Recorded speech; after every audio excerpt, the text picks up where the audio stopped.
O Líbano disparou hoje mísseis antitanque contra alvos do exército israelense, que respondeu com artilharia.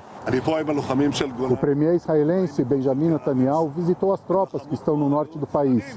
Ele disse que se o Hezbollah declarar guerra aberta a Israel, vai se arrepender e que as consequências para o grupo xiita e para o Líbano serão devastadoras. Apesar de mais de 2 semanas de bombardeios israelenses, o Hamas ainda consegue atuar. Hoje, o grupo disparou morteiros e foguetes contra cidades ao redor da faixa de Gaza e até mesmo contra Tel Aviv. Ainda sobre o conflito entre Israel e Hamas, a gente recebe o professor de Ciências Militares da Escola de Comando e Estado-Maior do Exército, Rubens de Siqueira Duarte, já aparece na tela com a gente. Boa noite, professor. Muito obrigado pela disponibilidade de estar conosco neste início de noite de domingo aqui na CNN. Queria ouvi-lo sobre essa atual situação das negociações para a abertura de um corredor humanitário e da própria dificuldade de acesso desses comboios de caminhões abastecidos com alimentos, medicamentos e outros suprimentos de primeira ordem, de primeira necessidade para a população palestina em Gaza. Na sua avaliação, quais têm sido os principais obstáculos para que se crie algum tipo, se não de rotina, mas que se tenha um pouco mais de previsibilidade para o acesso desses caminhões com ajuda humanitária? Bom dia, boa noite, na verdade, Yuri, boa noite a todos os ouvintes. Muito bom estar aqui, obrigado pelo convite. Você disse muito bem, existe uma série de entraves, obstáculos para a gente conseguir formar esse corredor humanitário, e o principal deles, a gente pode dizer, que é a falta de diálogo, entre Israel e o Hamas, que é muito difícil dialogar com extremistas, E também existe uma posição histórica de Israel de querer repelir e responder ataques a seu território de uma forma maior, desproporcional ao que foi repelido, para dissuadir o inimigo. Então, para criar o corredor humanitário, que existe em convenções internacionais, no direito internacional, é necessário que tenha um diálogo mínimo. Então, a gente viu, por exemplo, na guerra da Ucrânia, da Rússia contra a Ucrânia, uma certa acordo internacional entre os países para fazer um corredor humanitário, para conseguir vender grãos para os outros países. E isso não ocorre no caso de Israel e Hamas, porque não existe uma confiança entre os dois lados. Então, quando não existe uma confiança entre os dois lados, fica difícil fazer um corredor, porque esse corredor humanitário é onde entra todo o equipamento necessário para aliviar o sofrimento humano daqueles civis que estão lá sofrendo e que não tem nada a ver com Hamas, Então, é onde entra água, onde entra combustíveis, medicamentos, mas isso também abre uma oportunidade, uma janela de oportunidade para entrar combustíveis que podem ser utilizados, inclusive, para fins irregulares do Hamas, e também armamentos, abre um espaço para um contrabando. Então, essa falta de diálogo sempre dificulta muito a criação desse corredor humanitário. Uhum. Professor, deixa eu pedir para o Lorival Santana, analista de internacional, também participar da entrevista, já está aqui na tela com a gente. Lorival. Boa tarde, Rubens. Queria te perguntar sobre os reféns. Eu acho que essa é a situação mais complexa, até não só do ponto de vista político, mas também do ponto de vista militar. Aparentemente, pelo menos uma parte deles pode estar em cativeiro, em túneis. Você acha que numa incursão terrestre Israel teria mais chances de tentar resgatar esses reféns, considerando que podem estar em túneis ou em bunkers, em locais muito bem protegidos, existe o risco de serem executados durante a tentativa de resgate, enfim, como é que você vê as chances de Israel de ter êxito nessa questão? A questão, antes de tudo, boa noite, é um prazer falar com o senhor. Essa questão, de fato, é muito sensível, porque são vidas, muitas civis, jovens, inclusive, que estavam, às vezes, numa rave, estavam em casa e foram capturados para moeda de troca e também para servir de escudo humano. Então, há negociações para soltar alguns deles, alguns já foram até liberados, mas é muito improvável que essa negociação, por meio diplomático, consiga soltar todos. Então, com certeza, não vai ser por via de artilharia que Israel vai conseguir soltar esses reféns, vai ter que entrar por terra. Só que aí vai enfrentar outras questões, né? Como você muito bem disse, pode ser que os guerrilheiros do Hamas se sintam acuados e acabem executando alguns deles. Eles podem ser utilizados como escudo humano e, bom, a causalidade, o número de mortos civis está gigantesco, né? Então é tido como um dano colateral aceitável para Israel, uma quantidade civil muito grande. E, infelizmente, alguns desses reféns podem sim estar entre essas causalidades. Será um grande desafio para as forças de defesa israelenses quando entrarem por terra em Gaza. Uhum. Professor, uma outra questão que eu acho que é importante a gente abordar ainda no aspecto da diplomacia e do contexto internacional. O Brasil tem assumido um papel, inclusive pelo fato de estar neste momento na presidência do Conselho de Segurança das Nações Unidas. Terça-feira, uma nova reunião prevista. Tentou-se aprovar um texto no Conselho de Segurança na quarta-feira que recebeu o veto apenas dos Estados Unidos. Qual a avaliação que o senhor tem feito dos esforços da diplomacia brasileira neste momento e quais são as chances reais de conseguirem avançar ou a situação de impasse que se configurou, se materializou na quarta-feira no Conselho de Segurança da ONU, tende a se manter nesses próximos dias?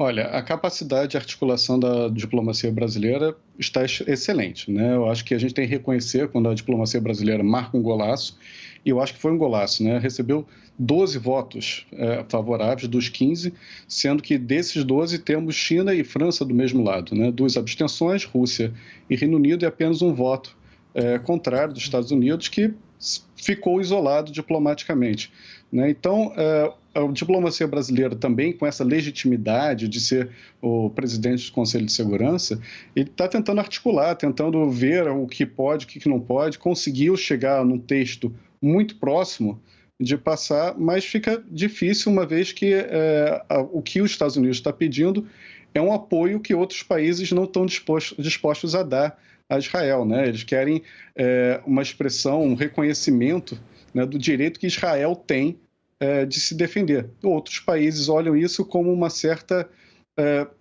encorajamento, né, um encorajamento diplomático para que Israel continue sua campanha. E tem alguns países que defendem que a guerra vá para o outro lado, né, que a gente comece a discutir a paz e o desescalamento da crise. É um desafio enorme, não é o primeiro desafio que a diplomacia brasileira enfrenta. Essa questão de Israel-Palestina, árabe-israelense, existe há décadas, não vai ser da noite para o dia que a diplomacia brasileira vai conseguir uma solução. Mas eu acho muito positivo que o Brasil esteja tentando, esteja dialogando com um sucesso bastante razoável. Uhum. Lorival?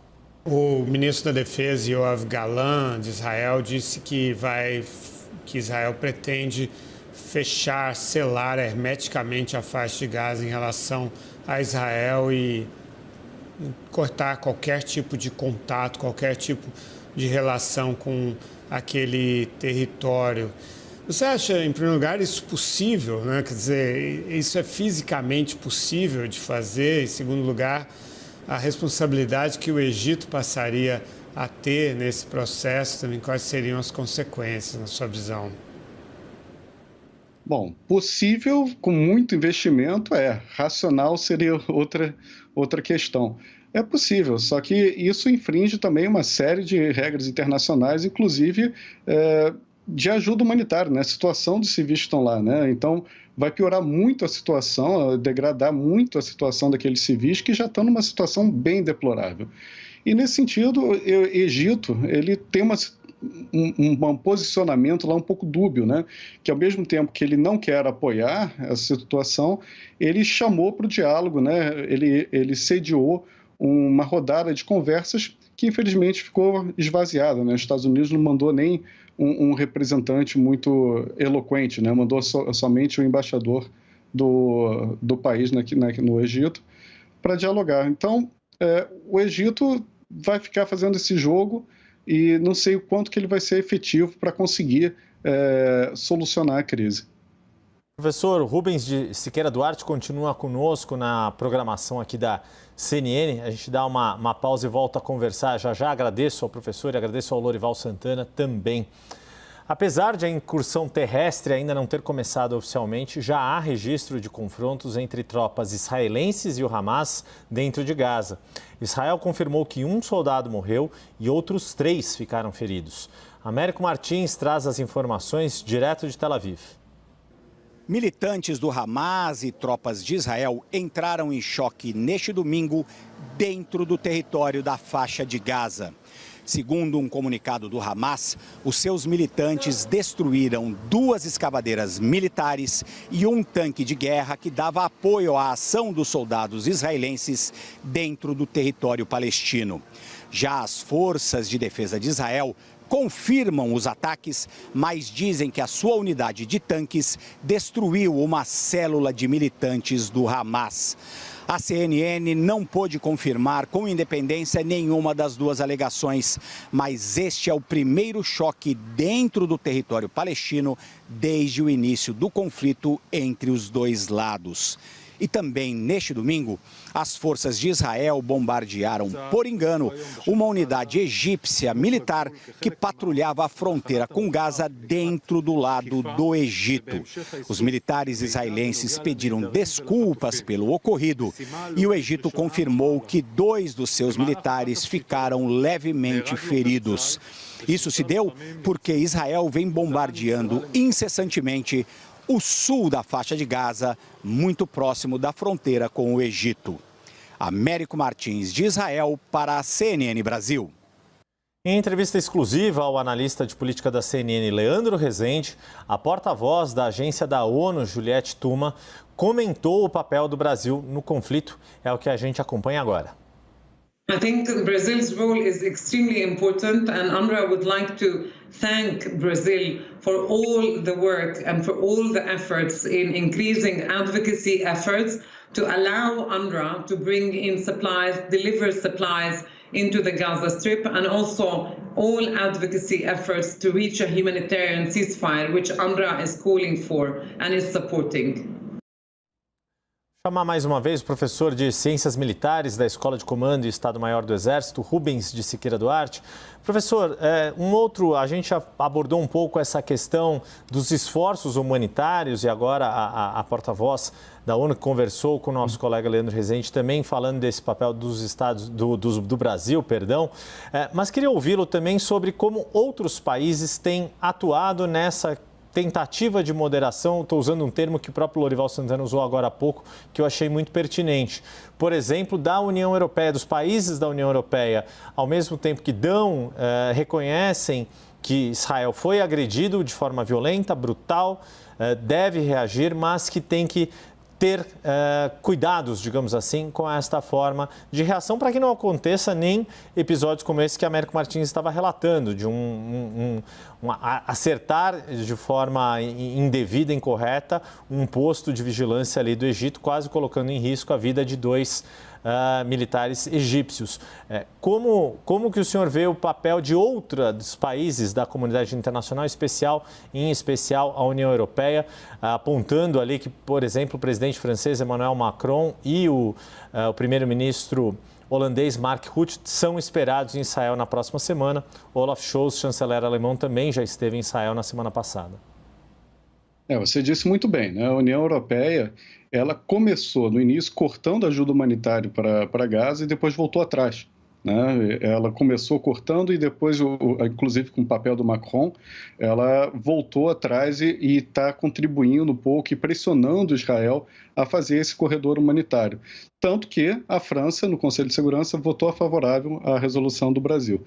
O Reino Unido teve uma posição um pouco mais intermediária, né, e se absteve, só que, de qualquer forma, mostra que os países europeus estão se destacando um pouquinho dessa aliança, né, muito forte que os Estados Unidos têm com Israel. Então, a União Europeia parece como um ator um pouco mais independente, do lado de Israel, condenando Hamas, mas, ao mesmo tempo, também pressionando para a observação do direito internacional naquele conflito. Tem que se destacar também o Catar, né, que está sediando também uma série de conversas para solucionar a questão dos reféns, para soltar alguns. E o Brasil, eu acho que é um importante player nesse sentido, porque é presidente do Conselho de Segurança, O que eu acho curioso é a China, né? Ela está vindo pouco aos holofotes. Muito provavelmente ela deve estar agindo nos bastidores de alguma forma para tentar solucionar essa crise. Deixa eu trazer mais uma vez Lorival Santana para participar dessa conversa. Lorival.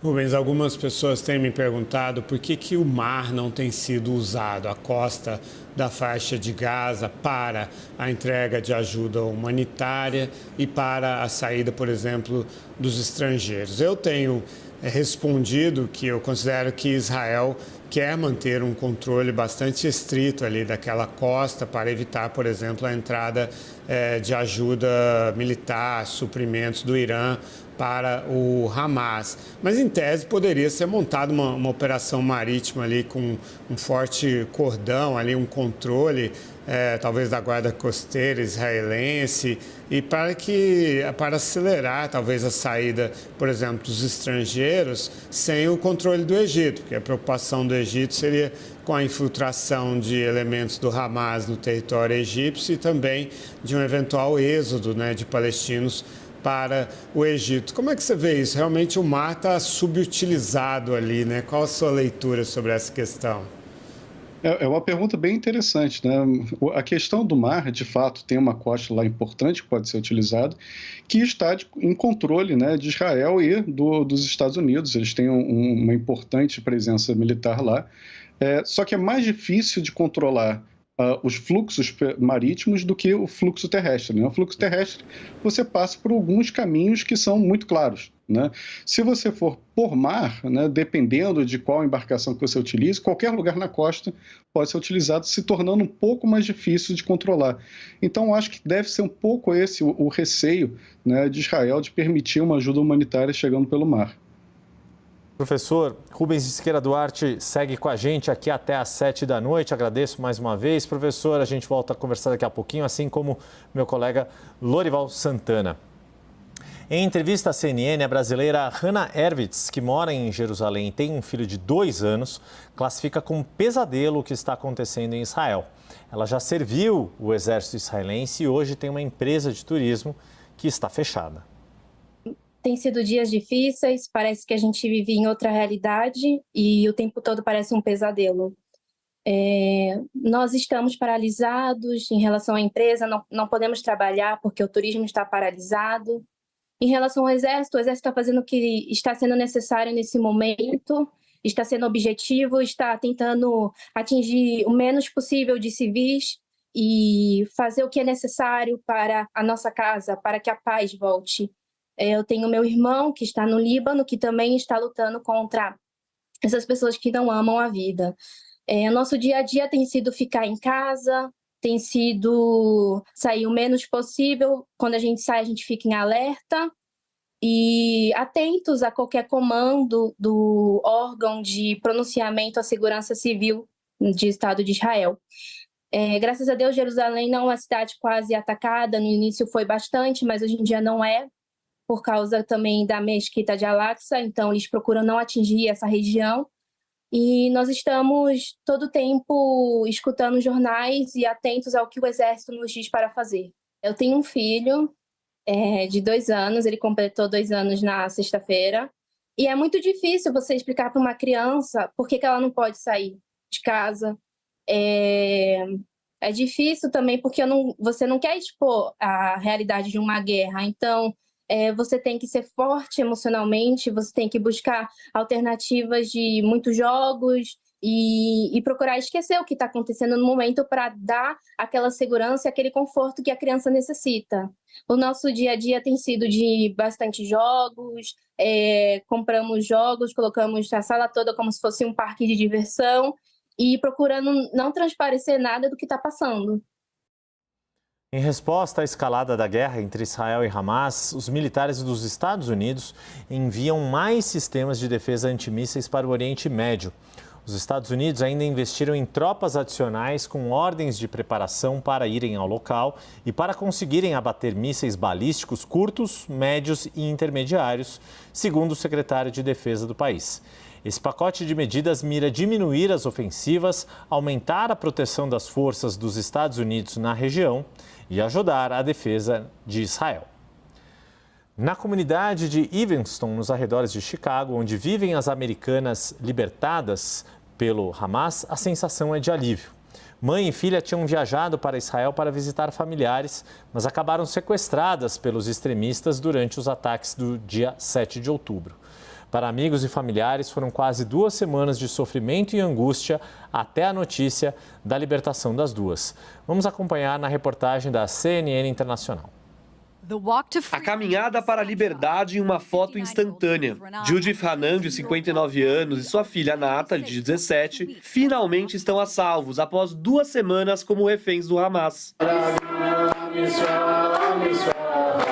Elas estão voltando para casa depois de muitas orações e lágrimas. O medo de uma comunidade foi substituído pela alegria. Our prayers have been heard for Judith and Natalie, and we are so overjoyed. Judith e Natalie viajaram de Evanston, Illinois, para Israel e estavam desaparecidas desde os ataques do Hamas em 7 de outubro. Elas estavam visitando um kibbutz em Israel para comemorar o aniversário de 85 anos da mãe de Judith. A irmã dela disse à CNN que não tinha ideia se elas voltariam algum dia. I'm very worried about my sister and my niece. My niece she's not even 18. She's supposed to be celebrating her birthday on the 24th of this month. We know that young women are being raped and injured, and Judith she's not very, very healthy. Ela diz que o Hamas sequestrou outros 11 membros da família em outro kibbutz e eles ainda estão desaparecidos, embora a CNN não possa confirmar essas informações de forma independente.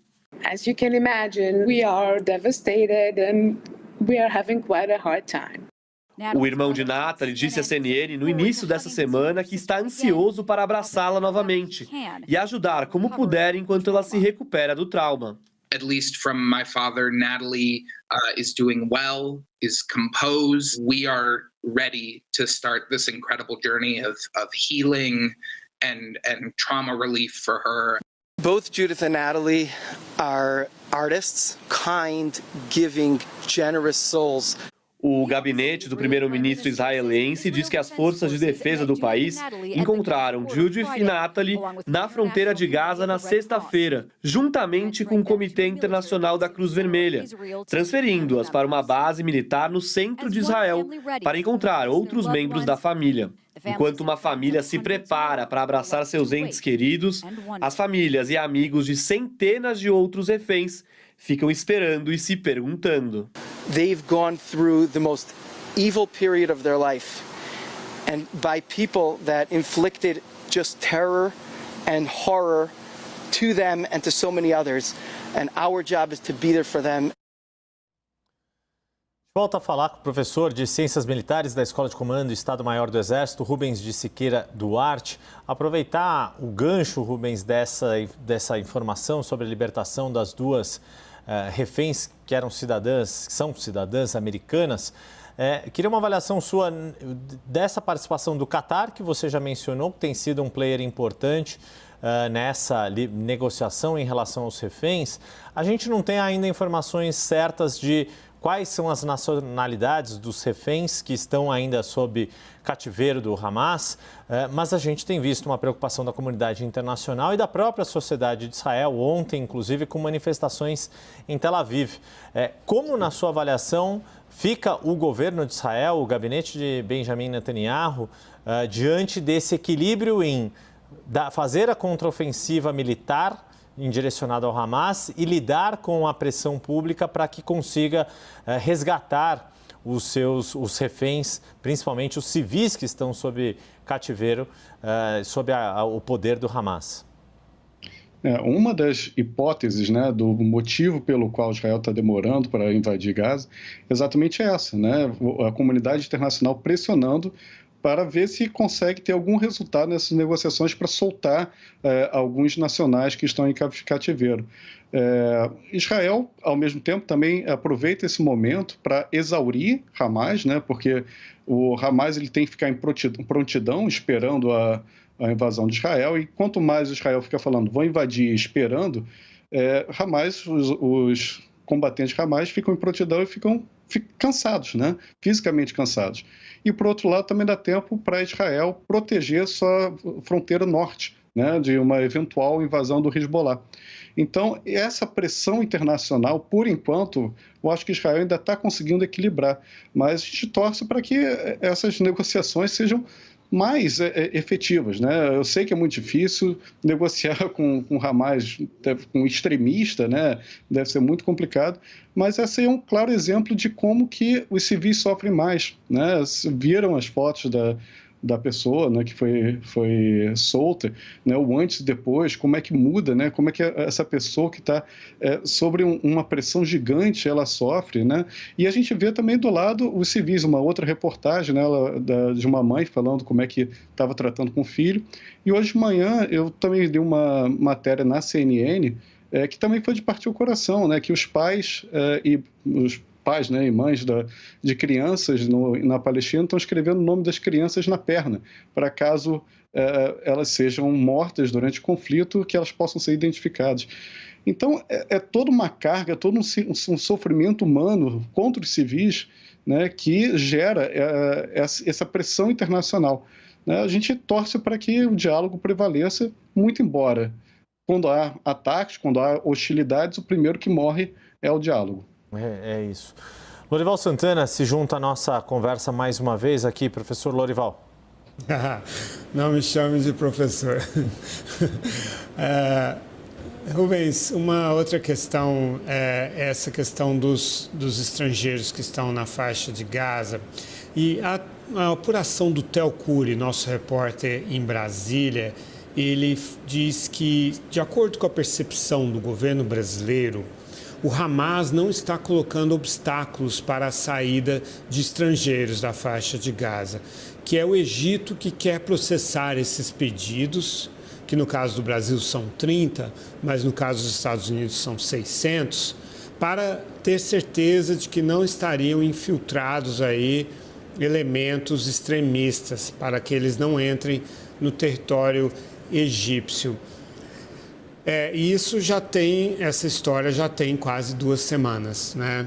Quer dizer, será que é tão difícil assim checar, né, a identidade das pessoas por parte do governo egípcio? É claro que o Egito não quer liberar primeiro os brasileiros e não os americanos. Os Estados Unidos dão uma grande ajuda militar ao Egito, né? Eles querem talvez libertar todo mundo ao mesmo tempo, ou tem preocupações também de abrir a porta e haver um êxodo de palestinos mesmo, né? Pessoas moradores da faixa de Gaza. Enfim, como é que você vê esse drama? Olha, em situações de paz, eu concordaria contigo. Seria muito fácil você ver a identidade da pessoa, verifica se ela é mesmo, né? Às vezes consegue coletar digital, e aí viu que é ela, viu que é uma pessoa, um civil que não tem nada a ver com o conflito, evacua. Mas numa situação de guerra, isso torna muito mais difícil. Muitos deles perderam já a identidade, né? Já não tem nenhum documento que consegue provar que ela é ela mesma, né? E depois existe um grande grau de desconfiança, né? Então todo mundo vira um suspeito, todo mundo ali pode ser um potencial colaborador para prejudicar ou contrabandear alguma arma, munição, combustível ou remédio que seja para dentro e contribuir com o Hamas. Então, nessa situação em que a desconfiança impera, fica muito difícil o diálogo, inclusive fica muito difícil a racionalidade. E aí dificulta também o escoamento, né? Até mesmo coisas que parecem simples, como conferir uma cédula de identidade, se tornam muito mais difíceis. Mais uma vez aqui eu peço licença e agradeço já de antemão o professor Rubens de Siqueira Duarte e meu colega Lorival Santana, um mestre do jornalismo aqui, nossa referência nas coberturas internacionais. A gente volta a conversar já, senhores, que é hora de chamar a Anne Barbosa com novas informações, a atualização sobre a situação enfrentada no principal hospital de Gaza, direto da Central da Informação da CNN Brasil. Anne. Pois é, Yuri, vocês estavam conversando, né? O professor Rubens falando dessa carga diante desse conflito. O diretor-geral do Centro Médico Al-Aqsa, ele é o Iyad Issa Abu Zaher, ele falou que as condições nesse hospital são catastróficas. São palavras dele mesmo. Ele disse que o departamento de emergência ali do hospital enfrenta uma onda de vítimas e também escassez de eletricidade, de combustível, provocada justamente pelos ataques aéreos e os bloqueios, né, realizados então ali na região desde o início desse conflito. Ele tem dito então que são mais de 300 feridos somente então nas últimas horas, 300 feridos internados neste hospital. Ele atualizou que o número de corpos também que o hospital recebeu foi de 166. E ele tratou esse último dia como um dia sangrento. Vamos tentar localizar também um pouquinho onde fica esse hospital. Esse hospital está na região central de Gaza. É uma região onde Israel tem realizado, sim, ataques aéreos durante a noite, então, de sábado para domingo. É a informação atualizada que a gente tem recebido por aqui. É uma região que está entre a região norte, né, da faixa de Gaza, onde as pessoas começaram a evacuar diante do ultimato de Israel, e também entre a região sul, para onde essas pessoas se refugiaram. Mas todas as regiões continuaram sendo atacadas. Vou trazer aqui mais uma frase, então, do diretor-geral do Hospital de Al-Aqsa. Ele disse que é impossível para qualquer hospital no mundo admitir esse número de feridos. A gente falou aqui de 300, né? Segundo ele, é impossível para qualquer equipe médica trabalhar com esse grande número de feridos. Disse também que para cada pessoa ferida precisa de 4, 5 especialistas, são eles cirurgiões, especialistas, enfermeiros, enfim. E isso, segundo ele, representa um grande fardo para toda a equipe médica. E a gente está trazendo, então, detalhes somente de um hospital. São vários que estão enfrentando essa dificuldade aí há pelo menos 2 semanas desde que esses conflitos começaram, né? E diante disso é importante a gente relembrar aqui quais são os números, né, de todo esse conflito até aqui. Então a gente está falando da faixa de Gaza. Nessa região são mais de 4.700 mortos, então, na faixa de Gaza.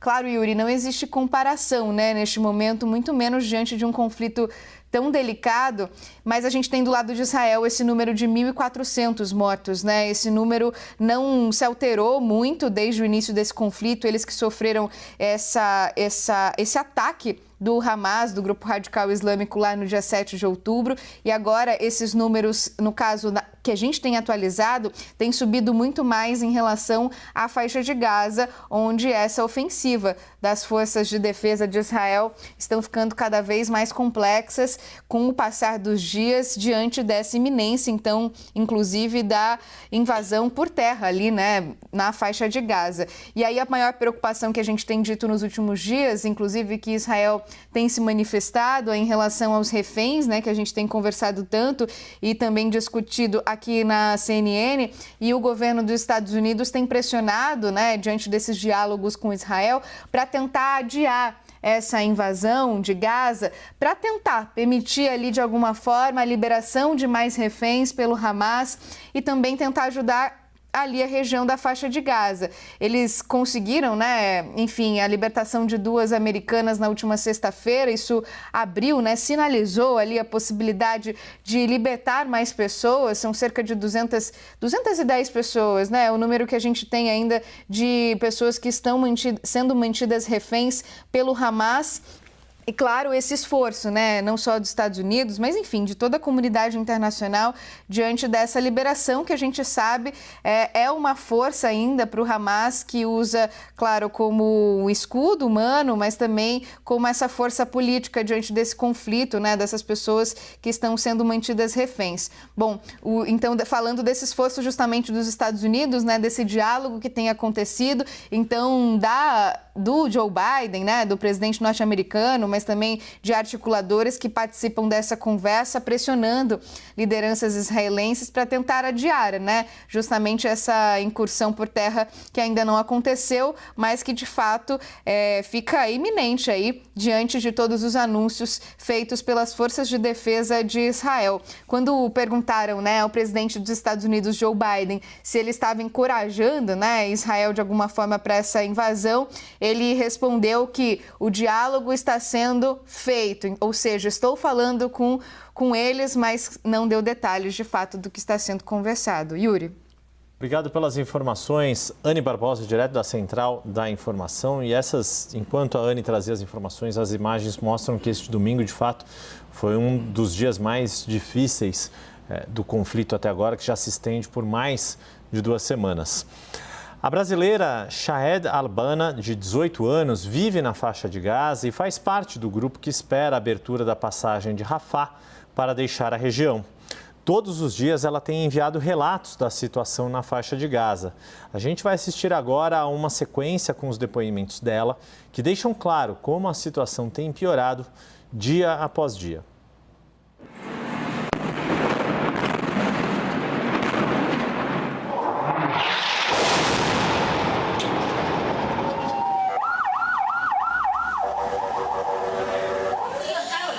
Os israelenses ligaram para minha avó para dizer para ela que a gente tem que esvaziar a casa porque eles vão atacar ela.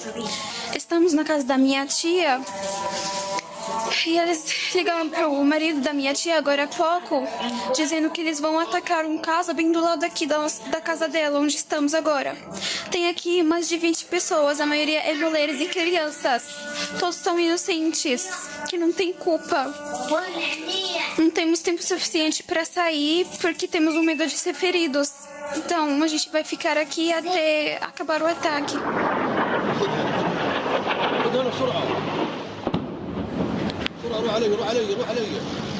A situação tá ficando cada vez pior do que antes. Lá tem um ataque lá na minha frente. Gente, eu e minha irmã estamos com medo, tanto medo. Querendo sair daqui o mais rápido possível. Faz 5 dias que não estamos conseguindo dormir direito. Estamos sem luz, sem água. Os israelenses mandaram todo o povo da Gaza, da faixa de Gaza, sair das suas casas e ir para o sul. A gente achava que a escola é um lugar seguro para nós, mas agora não é um lugar seguro. Eles vão entrar no país e vão acabar com todo mundo. Os prédios, as árvores, crianças, pessoas, bichos, tudo vai ser morto.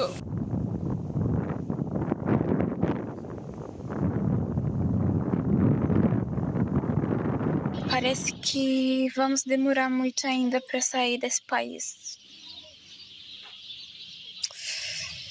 Tô cansada. Perdi muito peso, gente. Eu não quero perder a esperança, tá ligado? Mas tá difícil, viu? O lugar onde a gente está se chama Brasil. É uma cidade que se chama Brasil. É bem do lado da fronteira do Egito. A gente ficou sabendo que a fronteira agora está aberta e conseguimos ver uns caminhões entrando. Espero que a gente vai conseguir sair hoje, se Deus quiser. Tchau.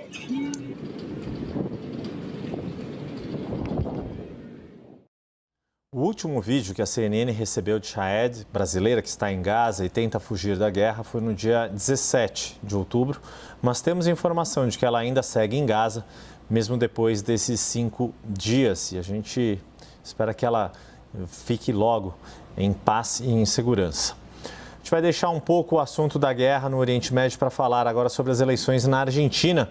Por lá, as urnas foram fechadas agora às 18 horas. Das eleições de primeiro turno na Argentina, disputa pela Casa Rosada. Até já, Naka. De volta ao conflito no Oriente Médio, em entrevista à CNN, o presidente da Confederação Israelita do Brasil, Cláudio Lotenberg, falou sobre a guerra entre Israel e Hamas. Na avaliação dele, além de palestinos e israelenses, há outros atores interessados no conflito, como o Irã. Além da questão local geográfica, existem interesses que transcendem a questão entre judeus e palestinos. E um primeiro deles é justamente a constituição não do instrumento que representa os palestinos neste conflito. O conflito talvez não seja nem entre judeus e palestinos, e sim entre o Hamas, que é uma organização terrorista e que, de certa forma, se apropria da região de Gaza, ao invés de realizar investimentos em educação, em formação de pessoas, em saúde, instrumentaliza essa população com armas de guerra, faz um ataque dessa natureza patrocinado pelo Irã. Então, é algo muito maior dentro do contexto geopolítico. Então, uma neutralização daquilo que ali acontece passa por uma extensão da participação de outros atores e, particularmente, do eixo do mal. Eu diria, Naka, que essa questão, ela coloca em questionamento dois cenários distintos. Aqueles que defendem uma sociedade democrática, como é o caso de Israel, Estados Unidos e mais, nós brasileiros, e aqueles que defendem um ideário absolutista, sexista. Quer dizer, imagina alguém no Irã de imaginar uma situação de proximidade ou de diálogo. As mulheres, o que elas passam no Irã, sexismo. Então, este processo todo tem elementos maiores do que só aquilo que está acontecendo lá regionalmente. Esse foi Cláudio Lotenberg em entrevista com Elisa Weck e Fernando Nakagawa. Eu vou chamar mais uma vez o professor de Ciências Militares da Escola de Comando e Estado-Maior do Exército, Rubens de Siqueira Duarte, e vou pegar exatamente esse gancho que a entrevista de Cláudio Lotenberg nos deixa, professor, também pedir para o senhor complementar e trazer o seu olhar sobre o papel que o Irã tem exercido nesse momento, com suas conexões, seja com Hamas, mas principalmente com Hezbollah, e como os Estados Unidos também têm atuado para fazer um contraponto a esse papel de influência do Irã no Oriente Médio. O Irã, ele é uma potência regional sem dúvida, né? E apesar dele ser persa, né, e outros países ao redor serem árabes, eles se encontram nesse ódio, né, nessa visão de inimizade que tem com Israel. Então, há uma série de suspeitas, né, algumas ficam só no indício, outras já têm um indício um pouco mais forte, né, de um apoio do Irã ao Hezbollah e, portanto, via Hezbollah ao Hamas. Isso é perigosíssimo, né? Se a guerra extrapolar e envolver diretamente o Irã, isso tem um efeito de transbordamento muito grande para a região e vai criar uma instabilidade muito maior. E a gente tem que se lembrar que agora o Irã é parte dos BRICS, né? Ele ingressou como um dos novos membros e tem uma nova rede de apoio, né, nesse novo mundo multilateral que está nascendo. Então, é perigosíssimo esse tabuleiro.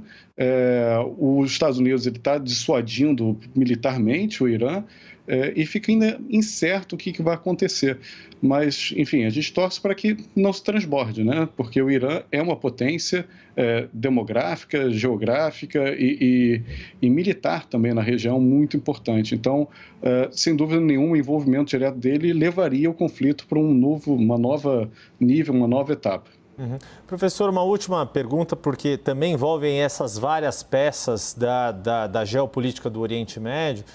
Esse conflito, esse ataque tão virulento do Hamas ocorre quando Israel estava num processo de estreitamento de relações diplomáticas com a Arábia Saudita, o que era muito bem visto pelo Ocidente e mal visto pelo Irã. Para a gente arrematar, qual é a perspectiva dessas conversas que estavam ocorrendo e desse processo todo entre israelenses e sauditas? Eu acho ótima a sua pergunta e eu agradeço por ela, porque eu tenho uma visão um pouquinho diferente. Vocês colocaram no ar a fala de uma pessoa colocando que seria uma guerra entre a civilização e a barbárie, né, entre a democracia e a autocracia, mas a gente tem que se lembrar que um dos players, né, é a Arábia Saudita, que também não é muito democrática. Né? A gente se lembra, se a gente olha para a Europa também está com algumas questões democráticas muito graves. Então, acho muito difícil, eu sei que isso é uma possibilidade, uma das hipóteses, mas esse ataque do Hamas a Israel provavelmente está sendo planejado há anos. Né? Então, talvez eles tenham antecipado alguns meses por causa dessa aproximação da Arábia Saudita com Israel, talvez, mas agora o Hamas, né, essa questão do Hamas com Israel é muito mais antiga do que essa aproximação. Né? Então, talvez seja um dos condimentos, né, um dos novos ingredientes que se coloca nesse conflito que é endêmico, né, que dura décadas. Né? Então, fica muito complexo. Com certeza, o diálogo, como eu disse antes agora na CNN, o diálogo sempre é o primeiro a morrer quando há hostilidades, né, bélicas. Então, a ver se essa aproximação da Arábia Saudita com Israel vai ser somente pausada ou, a médio prazo, ela será retomada. É um dos outros desdobramentos, de tantos outros que a gente vai acompanhar, não só nesses próximos dias, mas certamente num futuro bastante longo. Agradeço demais a participação do professor de Ciências Militares da Escola de Comando e Estado-Maior do Exército, Rubens de Siqueira Duarte, e desejo um bom fim de domingo, uma boa semana, professor. Um bom fim de domingo para você, Yuri, a todos os nossos espectadores, e a PPGCM está sempre à disposição da CNN. Obrigado. O momento é de tensão para as comunidades judaica